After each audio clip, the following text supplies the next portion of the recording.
ወደ ውድ ሀገሮ ለመግባት አውሮፕላን ውስጥ ተቀምጠው ደመናውን እየተመለከቱ አይምሮ ውስጥ የሚመላለሰው የናፍቆት ስሜት ብቻ አይደለም። ከጎኖ ባለ ሻንጣና በካርጎ በላኩት ንብረት ላይም ጭምር ነው። እያንዳንዱ ዕቃ ታሪክ አለው። ያ ላፕቶፕ ሌሊቱን ሙሉ ተክተው የሰሩበት፣ ያ ስልኮ ከቤተሰቦ ጋር የተገናኙበት፣ ያ መኪና ደግሞ ለዓመታት ቆጥበው የገዙት የድካም ውጤት ነው። ነገር ግን ቦሌ አየር ማረፊያ ሲደርሱ የሚገጥሙት የጉምሩክ አጥር የደስታው ማደብዘዣ ሊሆን አይገባም። በዛሬ ዝግጅታችን በኢትዮጵያ የጉምሩክ ታሪክ ውስጥ ያሉትን መመሪያዎች በተለይም ደግሞ አዋጅ ቁጥር 859/2006ና የቅርብ ጊዜ ማሻሻያዎችን መሰረት አድርገን ንብረቶን በሰላም እንዴት ማስገባት እንደሚችሉ በዝርዝር ልንመለከት ወደናል። ጤና ይስጥልን ውድ የገበያ ቢዝነስ ተከታታዮቻችን እንደምን ቆያችሁ? በዛሬ ፕሮግራማችን ወደ ኢትዮጵያ ከቀረጥ ነፃ ስለሚገቡ ዕቃዎች ልንመለከት ወደናል። አብራችሁን እንድትቆዩ ግብዣችን ነው።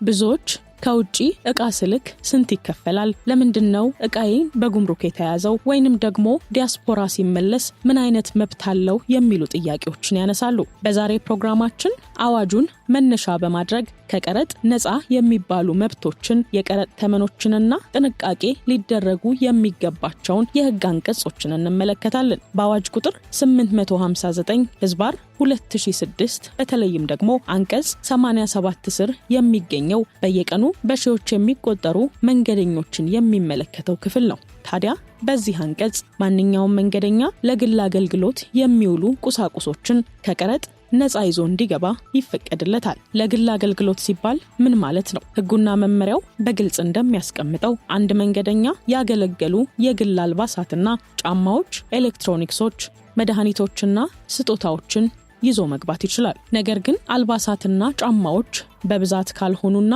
ለሽያጭ መሆናቸው ካልታወቀ፣ ኤሌክትሮኒክስ ደግሞ ሞባይል፣ ላፕቶፕ፣ ታብሌትና ዲጂታል ካሜራ በፍሬ አንዳንድ ብቻ ከሆኑ፣ መድኃኒቶችም በሐኪም ማዘዣ ለግል አገልግሎት የሚሆኑና ስጦታዎች ደግሞ በአመት አንድ ጊዜ እስከ $500 የሚገመቱ ዕቃዎች ከሆኑ ሙሉ በሙሉ ከቀረጥ ነፃ ናቸው ማለት ነው። እዚህኛው መረጃ ላይ ግን ብዙዎች የሚሳሳቱት ለዘመዶቼ ነው በሚል በቁጥር 5 የሚሆኑ ስልኮችን በፓኬት ይዘው ሲመጡ ነው። እዚህ ጋር ታዲያ ጉምሩክ በአዋጅ 859/2006 የተሰጠውን ስልጣን በመጠቀም ዕቃው ለንግድ የታሰበ ነው በሚል ቀረጥ ብቻ ሳይሆን ቅጣትም ሊጥልበት ይችላል። ስለዚህ ለግል የሚለው ቃል ብዛትና አይነትን መገንዘብ ያስፈልጋል። ሌላኛው በዚሁ አዋጅ ቁጥር አንቀጽ 88 ስር የተደነገገው ደግሞ የተመላሽ ዲያስፖራዎች መብት ነው። በውጪ ሀገር የነበረውን ኑሮ በቋሚነት ወደ ሀገር ቤት ለሚመለሱ ዜጎች ሕይወታቸውን በቀላሉ እንዲመሰርቱ የታሰበ ነው። በዚህም ታዲያ አንድ ተመላሽ ወደ ሀገር ቤት ሲገባ ሙሉ የቤት ዕቃዎቹን ማለትም እንደ ፍሪጅ፣ ማጠቢያ ማሽን፣ ምድጃ፣ ሶፋ፣ አልጋና የመሳሰሉትን ያገለገሉ ዕቃዎች ከቀረጥ ነፃ ማስገባትም ይችላል። በሌላ በኩል ደግሞ የሙያ መሳሪያዎች ተብለው የተለዩ ሐኪም ከነበሩ የሕክምና መሳሪያዎችን፣ ኢንጂነርም ከነበሩ ደግሞ የሥራው መሳሪያዎችን ይዘው መግባት ሕጋዊ መብቶ እንደሆነ አዋጁ ይደነግጋል። ታዲያ ይህንን ሁሉ መብት ለመጠቀም ግን የተመላሽነት ማረጋገጫ ያስፈልጋል። ይህም ሲባል ቢያንስ ለ2 ዓመት በውጪ ሀገር መኖሮን የሚገልጽ ከሚኖሩበት ሀገር የኢትዮጵያ ኤምባሲ የተረጋገጠ ሰነድ ማቅረብ ይኖርቦታል። ዕቃውም ተመላሹ ሀገሩ ከገባ በኋላ ባሉት 6 ወራት ውስጥ መድረስ አለበት። ነገር ግን ይህ ማስረጃ ከሌሎት የቱንም ያህል ሀብት ቢኖሮት እንደ ማንኛውም ነጋዴ ከፍተኛ ቀረጥ እንዲከፍሉ ይገደዳሉ። እዚህ ላይ የብዙዎች ጥያቄ ቀረጥ እንዴት ይሰላል የሚለው ነው። ታዲያ በአዋጅ ቁጥር 859/2008 መሰረት በኢትዮጵያ አንድ ዕቃ ሲቀረጥ የሚከተሉትን 5 የታክስ አይነቶች ተደራርበው ይጣሉበታል።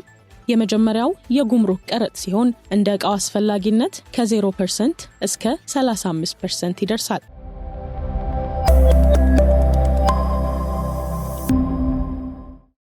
ለምሳሌ ለፋብሪካ የሚሆን ማሽን 0 ወይንም 5% ሲሆን አልባሳት ላይ ግን 35% ይከፈልባቸዋል። ሁለተኛው ኤክሳይዝ ታክስ ሲሆን ይህ እንደ መኪና ባሉ የቅንጦት ዕቃዎች ላይ የሚጣል ሲሆን መጠኑ እንደ ሞተሩ ጉልበት እስከ 100% ሊደርስም ይችላል። ሶስተኛው ደግሞ ተጨማሪ እሴት ታክስ ወይንም ቫት የምንለው ሲሆን ይህ የማይቀር 15% ነው። የሚታሰበውም የዕቃው ዋጋ ሲደመር የቀረጥ መጠን ተደምሮ በመጣው ድምር ላይ እንደሆነም አዋጁ በግልጽ አስፍሮታል። በአራተኛ ደረጃ ላይ የተቀመጠው ሱር ታክስ ሲሆን አብዛኛው ዕቃ ላይ የሚጣል 10% ቋሚ ታክስ ነው። አምስተኛው የቀረጥ አይነት ደግሞ የገቢ ግብር ሲሆን 3% ክፍያም ይጣልበታል። ለምሳሌ ያህል አንድ በ100,000 የተገዛ ዕቃ ይዘው ቢመጡና ቀረጡ 35% ቢሆን አጠቃላይ የሚከፍሉት ቀረጥ ከዕቃው ዋጋ ከ50% እስከ 70% ሊደርስ ይችላል። ለዚህም ነው ከቀረጥ ነፃ መብትን መጠቀም ትልቅ የሀብት ምንጭ ነው የሚባለው።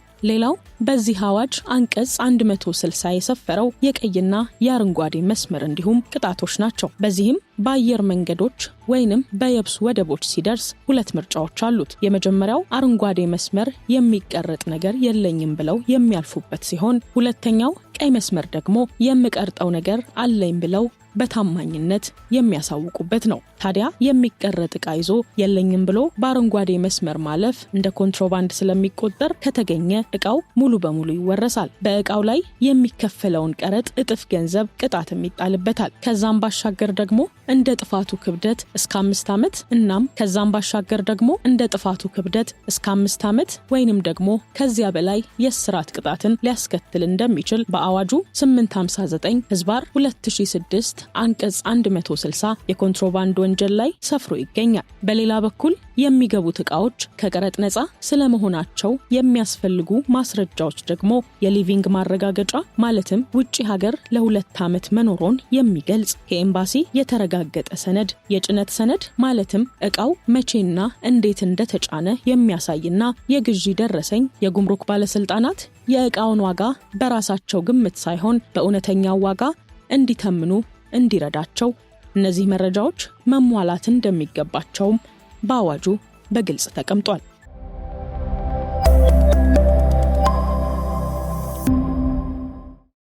ይህንን ተከትሎ በአዋጁ የወጡ የነጻ ዕድሎችን ስንመለከት የመጀመሪያው የቀረጥ ተመን ልዩነት ሲሆን አንድ በነዳጅ የሚሰራ መኪና ቀረጡ እስከ 200% ወይንም ደግሞ 300% ሊደርስ ይችላል። ለምሳሌ 1 ሚሊዮን ብር የሚያወጣ መኪና ለማስገባት 2 ሚሊዮን ብር ቀረጥ ሊጠየቅ ይችላል። በኤሌክትሪክ መኪና ላይ ግን ይህ ሁኔታ ሙሉ ለሙሉ የተለየ ነው። ሙሉ በሙሉ ተገጣጥመው የሚገቡ የኤሌክትሪክ ተሽከርካሪዎች ከሆኑ የሚከፍሉት የጉምሩክ ቀረጥ 15% ብቻ እንደሆነ ይደነግጋል። በሌላ በኩል ደግሞ በከፊል የተገጣጠሙ ከሆኑ በሀገር ውስጥ ፋብሪካዎች እንደሚገጣጠሙ ታስበው የሚገቡ በመሆናቸው የሚከፍሉት የቀረጥ መጠን 5% ይሆናል ማለት ነው።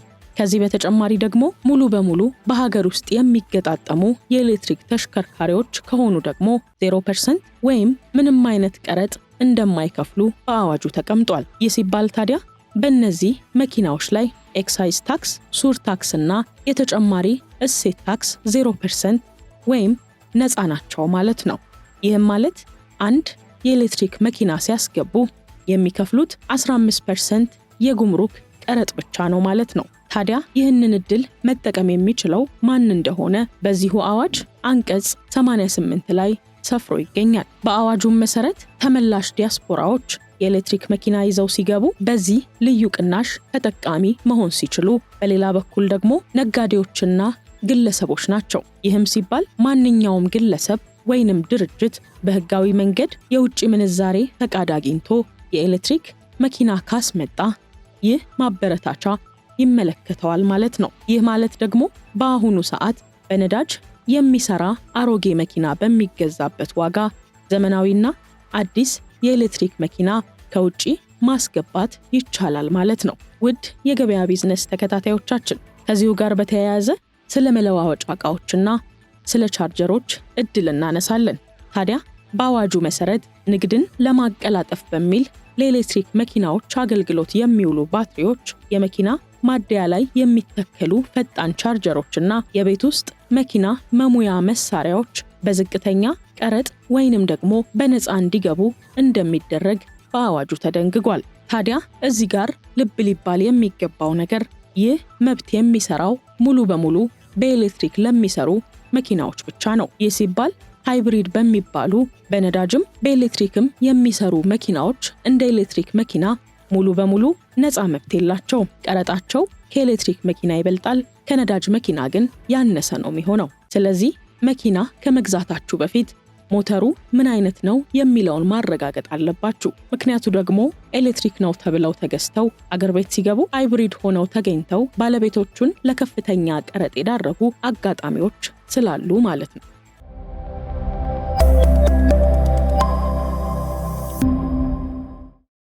ከዚህ በተጨማሪ በአዋጅ ቁጥር 859/2006 እና በቅርብ ጊዜ በወጡ ማሻሻያዎች ውስጥ ያልተካተቱ ነገር ግን በተግባር እጅግ ወሳኝ የሆኑ ነጥቦችን እንመልከት።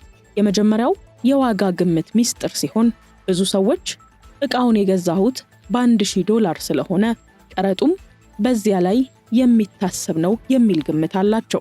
ነገሩ ግን እንደዛ ሳይሆን ጉምሩክ የራሱ የሆነ የዋጋ ዳታቤዝ አለው። እርስዎ ዕቃውን በቅናሽ ቢገዙት እንኳን ጉምሩክ ዕቃውን የሚመዝነው በዓለም አቀፍ ገበያ ላይ ባለው ዋጋ አማካኝነት ነው። ለዚህም ታዲያ እንደ መፍትሄ የተቀመጠው በአዋጅ አንቀጽ 91 እስከ 100 ድረስ ባለው መሰረት የግብይት ዋጋ ተቀባይነት እንዲኖረው ኦሪጂናል ደረሰኝና የባንክ ስዊፍት ማሳየት ነው። ይህ ከሌለ ጉምሩክ የራሱን ከፍተኛ ዋጋ ይጭንበታል ማለት ነው። ሌላው የጊዜ ገደብ ሲሆን ከቀረጥ ነፃ መብት ማግኘት ብቻውን በቂ አይደለም።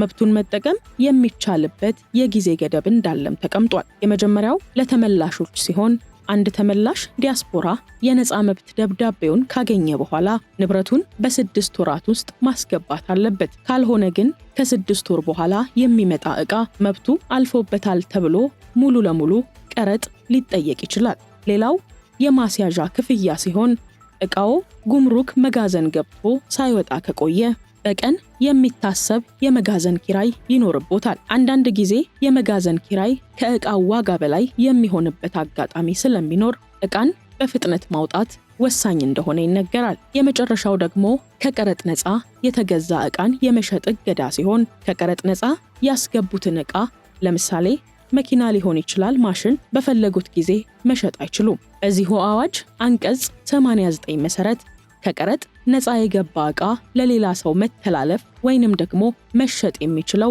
ቀረጡ ተከፍሎ ወይም ለሌላ ተመሳሳይ መብት ላለው ሰው ብቻ ነው። ነገር ግን ከቀረጥ ነፃ ያስገቡትን መኪና ለሌላ ሰው አሳልፈው ሰጥተው ቢገኙ መኪናው ይወረሳል፣ እርሶም የኮንትሮባንድ ወንጀል ተብለው ሊከሰሱበት ይችላሉ። ብዙውን ጊዜ ይህ እገዳ የሚቆየው ለ5 ዓመታት ብቻ እንደሆነም ነው በአዋጁ ላይ የሰፈረው። የተከበራችሁ የገበያ ቢዝነስ ተከታታዮቻችን ስለ ጉምሩክ በተለይም ደግሞ በአዋጅ ቁጥር 859/2006 ስለ ቀረጥ ነፃ መብቶችና ስለ ኤሌክትሪክ ተሽከርካሪዎች ልዩ ዕድል የነበረን ሰፊ ቆይታ ይህንን ይመስል ነበር። ጠቃሚ መረጃዎች እንዳገኛችሁ ባለሙሉ ተስፋ ነን። በቀጣይ ደግሞ በሌላ ርዕሰ ጉዳይ እስክንገናኝ ሰላም ቆዩልን።